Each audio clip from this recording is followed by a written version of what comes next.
Stop right there. You don't belong here. Hands where I can see them. Officer, I'm waiting for my driver. I work in this building. Don't get smart with me. This is restricted. ID, now. I'm a federal judge. My Turn around. identification is in my jacket. Turn around. You should have complied. You just arrested the wrong man, and you're going to understand that. The patrol car door slammed shut at 8:17 p.m., metal echoing against the marble steps of a federal courthouse. A black man in a tailored suit sat handcuffed in the back, the red-blue lights washing over a bronze seal of justice bolted to stone. The arresting officer didn't know his name yet. He didn't ask. What he couldn't see, what would cost him everything, was that the man he'd just detained decided the fate of officers like him for a living. Stories like this don't unfold in headlines, they unravel in silence, paperwork, and choices made under pressure. Stay with this one. Watch how a single stop becomes a reckoning, not just for one man, but for an entire system. The night didn't feel important when it began, just heat clinging to stone, cicadas rattling somewhere beyond the courthouse lawn, and the slow thinning of footsteps as clerks and attorneys drifted toward their cars. At 8:12 p.m., the federal building on Broad Street shifted into its after-hours posture lights dimmed to half power, security cameras humming, the flag out front snapping once in the breeze before settling again. Officer Daniel Mercer rolled past the steps for the third time that hour. 12 years on the force had trained his eyes to look for patterns more than people. Movement where there shouldn't be any, pauses that lasted too long. A figure standing still when everyone else was leaving. He saw the man near the restricted parking lane, back straight, phone in hand, jacket folded over his arm. Black, well-dressed, not moving. Mercer felt it before he thought it, the tightening behind the ribs, the low-grade alertness the academy called situational awareness, but never fully explained. He slowed the cruiser. Checked the mirrors. Radio crackled with an unrelated domestic called 2 districts over. He pulled to the curb. The door opened with a practiced push. Boots met pavement. The red-blue wash from the light bar clammed the courthouse columns like a warning. Evening, Mercer said. Void. Neutral. Already projecting command. Can I ask what you're doing here? The man turned slowly. Mid-50s. Close-cropped hair silvering at the edges. His eyes didn't dart. They assessed. Waiting for my driver, he replied. Calm. Unhurried. Is there a problem, officer? Mercer glanced toward the empty stretch of curb. This is restricted parking. Federal property. You can't linger here. I'm aware, the man said. I work here. That should have been enough. It often was. Credentials, context, mutual acknowledgement of rules understood. But Mercer's training kicked in before curiosity could. He noticed the pause after work here, the lack of visible badge, the tone measured, not deferential. What's your name, sir? The man hesitated, not defiant. Thoughtful. I don't see a legal requirement to provide it absent reasonable suspicion. The words landed heavy. Mercer felt something shift, authority questioned. Control nudged off balance. Bodycam later would show his shoulders stiffen almost imperceptibly. I asked you a question, Mercer said. Shorter now. Name. Isaiah Bennett, the man replied. Judge Bennett. Mercer didn't react, not outwardly. Titles had been used on him before: contractors, consultants, people who learned the right words to make cops hesitate. He filed it away as noise. Do you have identification? Yes. Then I need to see it. Judge Bennett reached inside his jacket slowly, deliberately, the way someone who'd watched too many training videos moved when weapons were part of the conversation. He held out a federal ID, gold seal catching the cruiser lights. Mercer took it, looked at the photo, looked at the man, then back at the photo. Something didn't connect, not disbelief, but dismissal. He handed it back without comment. You still need to move along, Mercer said. My driver is 2 minutes out, Bennett replied. I'm not obstructing anything. Mercer exhaled through his nose. Sir, I'm giving you a lawful order. On what grounds? The question was quiet, almost academic, but it landed like friction. Mercer stepped closer, turned around.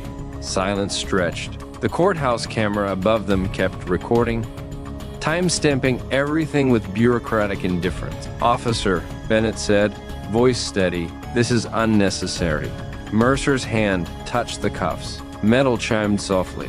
Turn around, now. Judge Bennett froze, not from fear, something else. Calculation.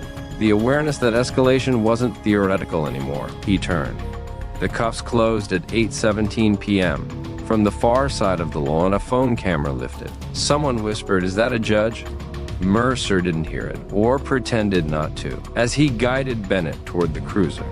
The judge said one last thing, almost to himself. "This will not end the way you think it will." The door slammed. The sound echoed longer than it should have. The cruiser pulled away from the curb in a smooth arc, tires hissing against the warm asphalt. Inside, the divider cut the space in two, plastic, scratched, faintly smelling of disinfectant. Judge Isaiah Bennett sat upright, wrists aching where the cuffs bit just enough to remind him they were there. He didn't lean back. He didn't speak. He watched the city slide past through the mesh, the courthouse shrinking behind them, its columns still glowing like nothing irreversible had just happened. Mercer drove with one hand on the wheel, the other resting near the radio. His jaw worked side to side. He told himself this was procedural, temporary detention, clarified document release. That happened all the time. People made claims. People exaggerated authority. The system filtered truth. Eventually, the radio crackled. Unit 3 to 14, status? Transporting 1, Mercer replied. Possible trespass. Federal property, copy. Bennett closed his eyes briefly. Trespass. The word felt almost abstract. He had written opinions, parsing it, narrowing it, cautioning officers against stretching it beyond statutory language. He thought of Title 18, Section 1382. Notice required. Intent required. None of that mattered in the back of a moving car. They arrived at the precinct at 8:2009 p.m. The building was all concrete and fluorescent light, a municipal contrast to the courthouse's marble certainty. Mercer opened the door, guided Bennett out with a hand firm on his elbow. A few officers looked up, then back down. Routine posture. No curiosity yet. At the desk, the booking sergeant, a woman with reading glasses perched low on her nose, took the ID Mercer placed in front of her. She scanned it once, then again. Her brow furrowed. She looked up at Bennett, then at Mercer. "This says United States District Judge," she said carefully. Mercer shrugged. "That's what he claims." The sergeant didn't respond right away. She typed something into the system. The terminal chimed softly. Her shoulders straightened. "Sir?" she said to Bennett, "are you injured?" "No." "Were you informed of the reason for your detention?" "I was told I was loitering." The sergeant inhaled, slow and controlled. She turned her chair slightly, angling her body away from Mercer. Picked up the phone. Internal Affairs logged the call at 8:34 p.m. Bennett was placed in a small holding room, cuffs removed, door left open but guarded. The bench was cold through his trousers. The hum of the lights settled into his bones. He sat with his hands folded, posture unchanged, the way he had learned long before. The bench, when composure was armor and restraint the only language power respected. Mercer stood in the hallway, writing his report. Subject refused to comply. Subject argumentative. Subject failed to immediately produce identification. The words came easily. They always did. He avoided adjectives, stuck to verbs. Procedure rewarded confidence. At 8:51 p.m., a lieutenant arrived, then a captain. Voices dropped. Mercer was asked to step aside. Through the glass, he saw Bennett speaking quietly to someone on a phone. Not pleading, not angry, just certain. Release came at 9:07 p.m. No apology, no explanation, just the soft click of a door unlocking and the unspoken understanding that something had shifted. Outside, the night air felt different, heavier. Bennett paused on the steps, breathing in, grounding himself. His driver arrived late, eyes wide, words tumbling over apologies. "It's fine," Bennett said, opening the door. "Just take me home." Across the street, Mercer watched from the precinct entrance. The red-blue lights were off now. The city had moved on, but the cameras hadn't. And neither would the paperwork. Morning came without ceremony. No headlines yet. No statements. Just the low churn of inboxes filling and supervisors speaking in tones that suggested restraint while signaling urgency. By 7:42 a.m., Judge Isaiah Bennett was back in chambers, jacket hung carefully. On the back of his chair, hands wrapped around a mug he hadn't touched. The courthouse smelled the same: Polish paper, recycled air, but it no longer felt neutral. Institutions never did once they revealed their seams. He replayed the night without emotion, the way he had trained himself to do when evaluating facts. Timestamps, verbs, choices. He noted what he hadn't done as carefully as what he had. He hadn't raised his voice, he hadn't resisted, he hadn't reached too quickly. The law, as written, had been on his side. That didn't stop the cuffs from closing. At 8:03 a.m., his clerk knocked once and entered, tablet in hand. "Sir," she said softly, the chief judge called. "He wants to see you." Downstairs, in a conference room usually reserved for visiting dignitaries, 3 administrators sat with legal pads aligned like shields. No one offered condolences. They offered process, incident reporting protocols, security coordination, whether Bennett wished to file a formal complaint. "I wish," Bennett said evenly, to ensure accuracy. Accuracy was a language they all respected. Across town, Officer Daniel Mercer sat in an interview room. That smelled faintly of burnt coffee. Internal affairs had started early. They always did when federal property was involved. 2 investigators sat across from him, one taking notes, the other watching, not hostile, just observant. "Walk us through your decision to detain," the note-taker said. Mercer spoke with the cadence of training. Reasonable suspicion, restricted area, subject's tone, failure to comply. He avoided the word judge, used individual instead. It sounded safer. "Did you verify his credentials?" He presented an ID, and "I didn't have confirmation at the time." The investigator nodded, but didn't write that down. She wrote something else. By noon, body camera footage had been logged, duplicated, and locked. Chain of custody mattered now. Each second of video became an object, something that could be slowed, replayed, argued over. In the footage, Mercer watched himself from the outside for the first time. The stillness of Bennett's posture, the absence of threat, the moment where the cuffs came out anyway. At 12:47 p.m., the union attorney arrived and advised Mercer to stop answering questions. Meanwhile, the U.S. Attorney's Office requested copies of everything. Bennett spent the afternoon doing what he always did, ruling on motions, listening, weighing. But the rhythm was off. He found himself pausing longer than usual before speaking, as if measuring how much authority remained intact after being so publicly ignored. Late that afternoon, a memo circulated through the police department. Neutral language, no names. A reminder about discretionary stops on federal property, about de-escalation, about verification. Mercer read it twice. The word bias wasn't in it, but it didn't need to be. At 5:18 p.m., Bennett sat alone in chambers again. He drafted a statement he might never release. He deleted it. Justice, he knew, wasn't loud. It moved through filings, hearings, consequences that arrived months later when attention had shifted. He looked out the window at the city settling into evening, lights blinking on one by one.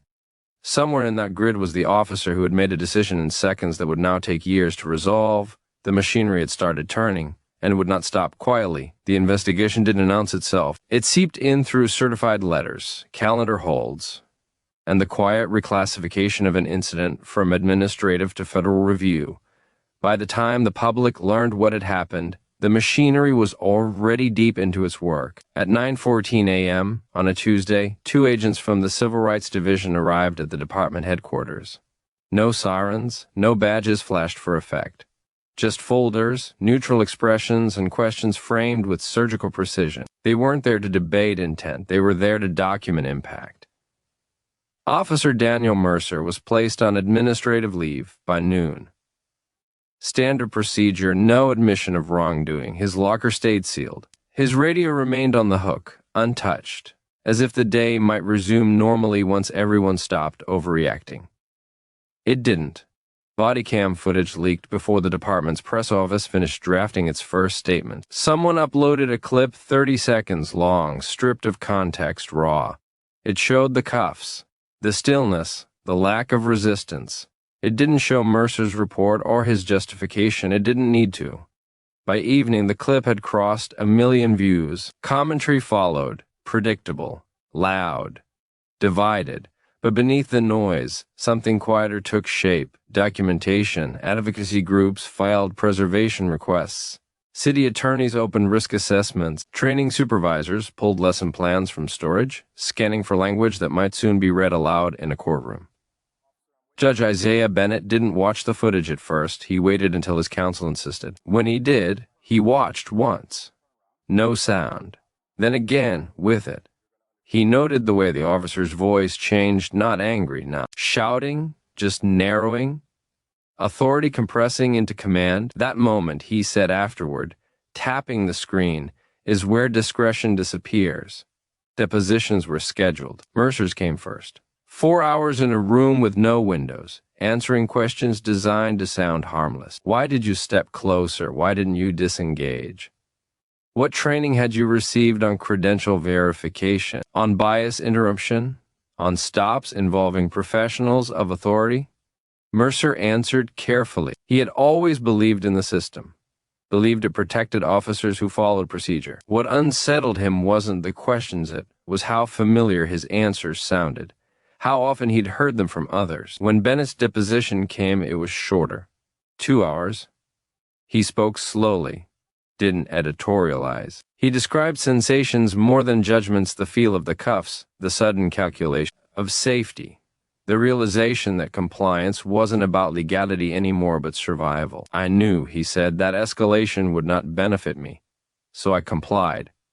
That sentence appeared later, quoted in filings. It carried weight not because it accused, but because it admitted a truth too many pretended not to see. The city's insurer entered the picture next.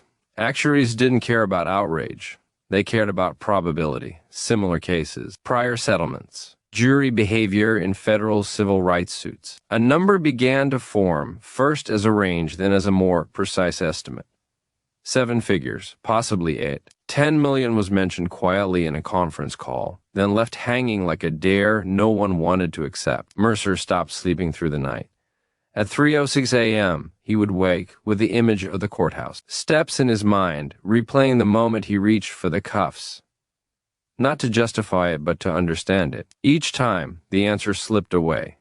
The department announced an internal review. Then a second, external one. Language hardened, failure to de-escalate, improper detention, credible evidence of discriminatory enforcement. Mercer read the words on his phone, sitting alone at his kitchen table. The badge lay beside it, heavier than it had ever felt. Outside, rain began to fall, slow, steady, indifferent. Inside the system, the case was no longer about one stop. It was about patterns. And patterns, once proven, rarely stay contained. The pattern became harder to deny once analysts pulled Mercer's stop history. Same corridor, same hours, same discretionary language and reports, uncooperative, evasive, noncompliant. None of it illegal on its face, all of it familiar. The Civil Rights Division flagged the file and added 2 more investigators. Scope widened. Training logs were requested. So were supervisor approvals. The case stopped being personal and started becoming structural. By late spring, the city attorney advised settlement talks. Not because liability was certain, but because exposure was. Federal juries were unpredictable. Bodycam footage was not. And judges, even when plaintiffs, carried a gravity that numbers struggled to quantify. Mercer was notified of a pending disciplinary hearing. He sat in his car afterward, engine off, radio silent, watching people move through the city he'd sworn to protect. He wondered when exactly authority had begun to feel like entitlement. He couldn't locate the moment. That troubled him more than the accusations. Judge Bennett, meanwhile, returned to the bench full-time. He declined public interviews, let the filings speak. His complaint was precise: Fourth Amendment violations, false arrest, deprivation of rights under color of law. Each paragraph carried the restraint of someone who understood that credibility was built through understatement. As motions stacked and discovery closed, one irony hovered unspoken. The courtroom where would all come to a head was one Bennett had presided over before. Same seal, same acoustics, same oath. Only now, the weight of it pressed differently. The day the trial date was set, a departmental memo went out announcing interim policy changes. Revised stop protocols, mandatory supervisor approval for detentions on federal property, expanded bias interruption training, Reforms arrived early. Consequences were coming later. And when the courtroom door finally opened, they would open on more than a single arrest. They would open on a system forced to explain itself on the record. The courtroom was colder than Bennett remembered. Not in temperature, those settings never changed, but in feel. Sound carried differently. Every cough echoed. Every shuffle of paper felt amplified, as if the room itself were listening. On the first morning of trial, the gallery filled quietly. No spectacle. No shouting. City attorneys sat with their files aligned, posture rigid. Mercer entered through the side door in a dark suit that felt unfamiliar on his shoulders. Without the uniform, he looked smaller, more exposed. The judge assigned to the case entered at 9:01 a.m. sharp. Everyone stood. When they sat again, Bennett remained composed at the plaintiff's table, hands folded, gaze forward. He did not look at Mercer. Opening statements were restrained. No grandstanding. The city framed the incident as a misunderstanding, a breakdown in communication under ambiguous circumstances. They emphasized policy. They emphasized stress. Bennett's counsel spoke last. Calm voice. Minimal gestures. This case, she said, is not about an officer doing his job. It's about what happens when discretion hardens into certainty and certainty overrides evidence.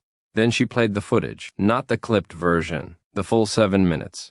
From first approach to the closing of the cruiser door. The room watched in silence as time slowed. Jurors leaned forward. A few took notes when nothing was happening because nothing happening was the point. When Mercer took the stand, his voice stayed steady. He described his training, his intent, his belief that he was acting lawfully. On cross-examination, Bennett's attorney didn't raise her voice. Did Judge Bennett threaten you? No. Did he attempt to flee? No. Did he refuse to comply physically? No. Then why the cuffs? Mercer paused. Too long. The answer arrived late and thin. I believed I was losing control of the situation. The courtroom absorbed that. Bennett testified after lunch. He spoke once about race, not as accusation, but context. I have spent my career evaluating the exercise of state power, he said. That night, I experienced it. He didn't look at the jury when he said it. He looked at the seal on the wall. Expert witnesses followed. Former chiefs, training consultants. A psychologist who explained how authority bias narrowed perception under stress. Policy manuals were entered into evidence. So were prior stop reports. By the third day, the word pattern had settled into the room. Closing arguments were brief, almost subdued. Deliberation took less than 6 hours. When the jury returned, no one breathed. Liability, yes. Damages assessed. The number landed without drama, $10 million. Not punitive, compensatory, a measure of harm done. Dignity violated, trust eroded. Mercer closed his eyes, just once. The judge thanked the jury. The courtroom emptied slowly, as if leaving too quickly would cheapen what had happened. Outside, policy memos were already being revised. Oversight boards scheduled hearings. Training budgets were reallocated. Justice had arrived, not loudly, but unmistakably. The check was never written all at once. Municipal settlements rarely were. $10 million arrived in increments, budget reallocations, insurer transfer, council approvals recorded in meeting minutes few residents would ever read. But the number lingered. It appeared in audits, in headlines months later when the city tried to explain why a new library wing had been delayed, why overtime was frozen, why reform suddenly carried a price tag. Officer Daniel Mercer resigned 3 weeks after the verdict. Not in protest, not in defiance. He submitted a 1-page letter citing personal reflection. The department accepted it without ceremony. His badge was logged, his file archived, his name folded into a training case study stripped of identifiers. Recruits would one day watch the footage without knowing who he was, only what not to do.